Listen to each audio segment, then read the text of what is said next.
السلام عليكم، ازيكم يا احلى متابعين؟ لايك وشير وسبسكرايب وصلوا بينا على النبي.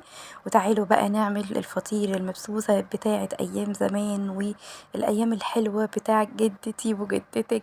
كانت بجد خطيرة، كانوا يعملوها كده بالسمنة البلدي، كانت اسمها فطير مبسوس. بجد كانت خطيرة مبسوسة كده، وحاجة كده بجد رهيبة. وكمان هي كل ما بتقعد اصلا يعني بتنشف اكتر، هي دي حلاوتها. بجد خطيرة ممتازة جدا. هنستخدم هنا 3 بيضات، بيضة يكون متوسط يعني الحجم او كبير على حسب براحتك خالص.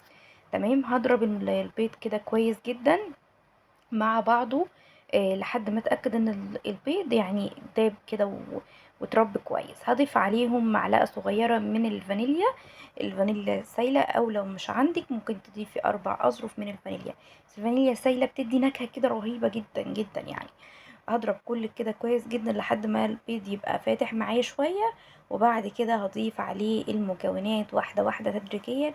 هقول لكم ايه الخطوات. اول حاجة هضيف كوباية من السمنة البلدي الجميلة، او ممكن تضيفي عشان ما تبقاش تقيلة قوي. انا ضفت بصراحة 3/4 سمنة بلدي والربع التاني زيت يعني عادي. تمام، وهضيف عليهم كوباية من السكر الناعم، عشان بقى ايه ما تقعديش لو مش عندك سكر ناعم ممكن تطحنيه.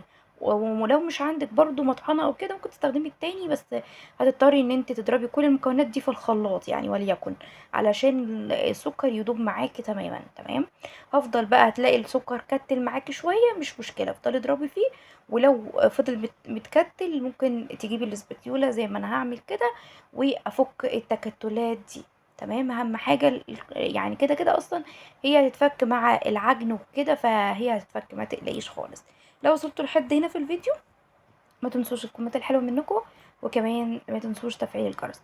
هضيف عليها بقى 4 معالق كبار من السمسم المحمص، ورشة من الملح يعني قد ربع معلقة صغيرة من الملح، وكمان معلقة كبيرة من البيكنج باودر او معلقة ونص من البيكنج باودر. هقلب كل المكونات دي كلها. هي الفطيرة دايما دي معتمدة على السمنة، وكمان معتمدة على السمسم كتير يعني، كتري سمسم فيها بيبقى طعمها حلو خالص يعني، بالذات السمسم يكون مسخون يعني محمص قصدي.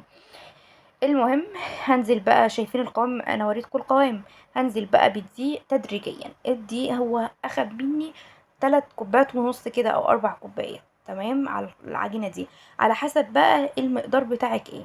تفضلي تلفي كده، اول ما تلاقي العجينة بدأت تتقل معاكي شيلي بقى المضرب خالص وابدأي ان انتي اعجني بايدك عادي جدا. بصوا بدأت ان هي تتقل معايا تدريجيا، فالمضرب طبعا مش هيتحرك معاها قوي اكتر من كده، فهستغنى بقى خالص عن المضرب. ضفت بقى الدقيق كده، انا ضفت بالظبط 2 2/4 من الدقيق، طبعا هحتاج تاني فهضيف لها. انا هوريكم العجينه، واول ما توصلوا للعجن اللي انا هوريها لكم فكده تمام يعني. ادوا الدقيق زي ما تدوا، بس اهم حاجه هنوريكم قوام العجينه في النهايه خالص. انا فضلت عجنت كتير كتير، لقيتها عايزة شوية دقيق تاني، فبدأت ان انا نزلت عليها بحبة من الدقيق كده يعني. انا استخدمت وليكن في الرينج 3 كوبايات كده او 3 كوبايات الا ربع. هعجن بقى كويس جدا الحاجات دي كلها، علشان قبل ما نبس لازم نعجن نضيع الدقيق تماما من العجينة. بعد كده هفضل بقى ان انا اعجن كده كويس جدا، وكل ما تحتاج دقيق تاني بديها يعني. انا مش برتبط بحاجة معينة في الدقيق، مع على حسب بقى العجينة اللي قدامي ايه. تمام، فهبدأ بقى ان انا ايه اعجنها كده لحد ما تبقى متماسكة معايا شوية الى حد ما. علشان ايه كده كده احنا لسه في خطوة اللي هي بتاع المية عشان تتبس، فكده كده ايه يعني هتطرى معانا. عندي بقى هنا كأنك بتبسي المبسوس، عارفين المبسوس اللي هو بتاع الكعك بسكر اللي بتاع العيد وكده؟ انتي برضو بنفس الحركة دي تبسيها كده، وليكن 10 دقايق، مش كتير يعني، مش هتقعدي تبسي فيها كتير يعني. هي حاجة بسيطة كده خالص، انا ما كملتش مثلا 5 دقايق فيها وخلاص كده. اول ما لم اتأكدت ان هي اتلمت كده معايا كويس جدا وبسيتها كده شوية، لازم تتبس كده. تمام، بعد كده هضيف عليها ربع كوباية او نص كوباية من المية، مية ساقعة عادي، مية دافية، اي مية عندك حطيها، تمام. المهم ما تكونش سخنة. وتبدأي تلمي العجينة كده، وانت بتلميها هتلاقيها طريت معاكي وملزقة. افضلي بقى بايدك الاتنين وبسيها كده زي ما انا بعمل، شايفين؟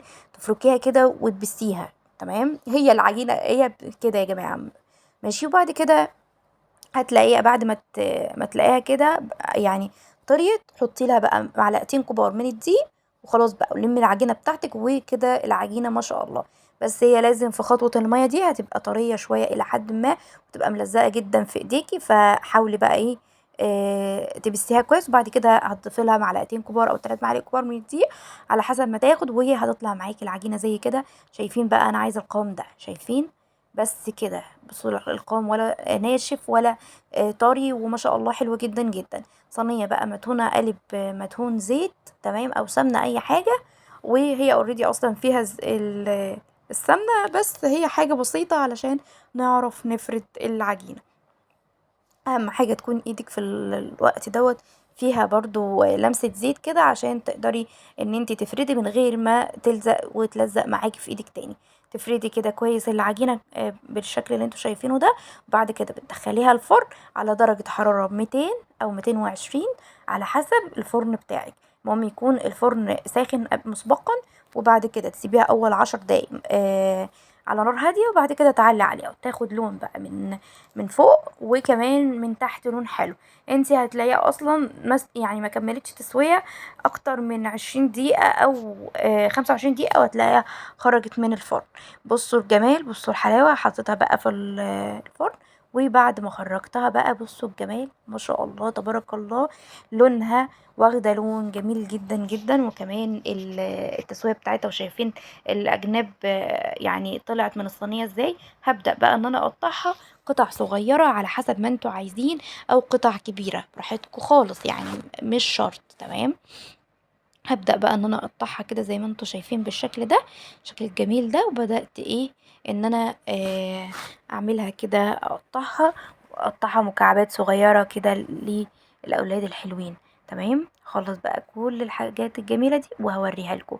لازم تقطعيها وهي سخنة علشان تبقى ايه، وانتي بتقطعيها تبقى طرية معاكي. عشان كل ما بتقعد يعني بتبسل شوية، فهتبقى مفرولة معاكي. لكن قطعيها وهي طرية احسن، وهي فيها السخونية. بصوا بقى قوامها والجمال بتاعها، واخدة لون من فوق ومن تحت، وبجد ما شاء الله القوام بتاعها كده حلو وجميل. عايزه اقول لكم طعمها بقى يجنن. وكمان وهي برضو يعني لما تسيبيها تبرد شويه هتبقى احلى واحلى. وكمان بصوا طريه طراوه ما في مش طبيعيه وجميله جدا جدا، وبجد طعمها يجنن، وريحه السمنه البلدي بقى كده وايام زمان. اشوفكم على خير، والسلام عليكم ورحمه الله.